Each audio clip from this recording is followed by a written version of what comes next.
தேனியைச் சேர்ந்த இளம் பெண்ணிடம் ஆன்லைன் லிங்கில் தரப்படும் கணக்குகளுக்கு தீர்வு கொடுத்தால் பணம் என்ற அடிப்படையில் முதலில் சிறிய தொகையை லாபமாக கொடுத்து 9 லட்சம் ரூபாயை சுருட்டிய பெங்களூரு இளைஞர்கள் 2 பேரை சைபர் கிரைம் போலீசார் மடக்கி கைது செய்தனர். தேனி அல்லிநகரம் நகராட்சிக்குட்பட்ட ஃபாரஸ்ட் ரோட் பகுதியில் வசித்து வருபவர் 28 வயது இளம்பெண். தனியார் பள்ளியில் அலுவலக உதவியாளராக பணிபுரிந்து வருகிறார். ஆன்லைனில் பகுதி நேர வேலைவாய்ப்பு என கடந்த மாதம் அவரது வாட்ஸ்அப் எண்ணிற்கு வந்த குறுஞ்செய்தியை கண்ட அவர் அதற்கு விருப்பம் தெரிவித்து பதில் அனுப்பியுள்ளார். சம்பந்தப்பட்ட இணையதள பக்கத்தில் தனது சுய விவரங்களையும் இளம்பெண் பதிவு செய்தார். அதன்படி உருவாக்கப்பட்ட கணக்கு மூலமாக அவர்கள் கொடுக்கும் டாஸ்க்குகளான பல்வேறு இணையதள முகவரிக்கு ரேட்டிங் கொடுத்தால் கமிஷன் தொகை கிடைக்கும். அவ்வாறு கொடுக்கும் ரேட்டிங் ஐடிக்களை பணம் செலுத்தி பெற வேண்டும்.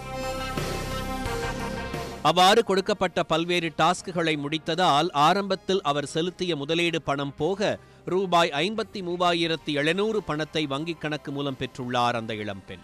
ஆன்லைனில் நல்ல வருமானம் கிடைக்கிறது என்று மகிழ்ச்சியில் ஆழ்ந்த அவர் தொடர்ந்து கொடுக்கப்பட்ட பல்வேறு டாஸ்க்குகளை பணம் கட்டி தீர்வு கொடுத்து வந்ததில் அவருக்கான லாபத் தொகை பெருகிக் கொண்டே இருந்துள்ளது.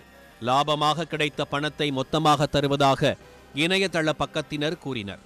இதனை நம்பி அந்த இளம்பெண் தொடர்ந்து கொடுக்கப்பட்ட டாஸ்க்குகளை முடித்தும் அவருக்கான கமிஷன் தொகையையும் அவர் முதலீடு செய்த பணத்தையும் தராமல் இணையதள பக்கத்தினர் ஏமாற்றினர். பாதிக்கப்பட்ட இளம்பெண் தன்னிடம் மோசடி செய்து 9 லட்சம் ரூபாய் பணத்தை பறித்த கும்பல் மீது நடவடிக்கை எடுக்க கோரி கடந்த நவம்பர் மாதம் தேனி மாவட்ட காவல் கண்காணிப்பாளர் அலுவலகத்தில் புகார் அளித்தார். இதன் அடிப்படையில் கடந்த நவம்பர் 27ஆம் தேதியன்று வழக்கு பதிவு செய்த தேனி சைபர் கிரைம் போலீசார் இளம்பெண் செல்போன் மற்றும் வாட்ஸ்அப் எண், அவர் பணம் செலுத்திய வங்கிக் கணக்கு எண் உள்ளிட்ட விவரங்களை ஆய்வு செய்து விசாரணை நடத்தினர். கர்நாடக மாநிலம் பெங்களூரு நகரில் உள்ள லக்கரே பகுதியில் வசிக்கும் 24 வயதுள்ள திலீப்குமார், 25 வயதுள்ள ஷீதல் என்ற இளைஞர் இருவரும் தேனி இளம்பெண்ணிடம் மோசடியில் ஈடுபட்டது தெரியவந்தது. இதையடுத்து பெங்களூரு விரைந்த தேனி மாவட்ட சைபர் கிரைம் போலீசார் அவர்களை நேற்று கைது செய்து தேனிக்கு கொண்டு வந்தனர்.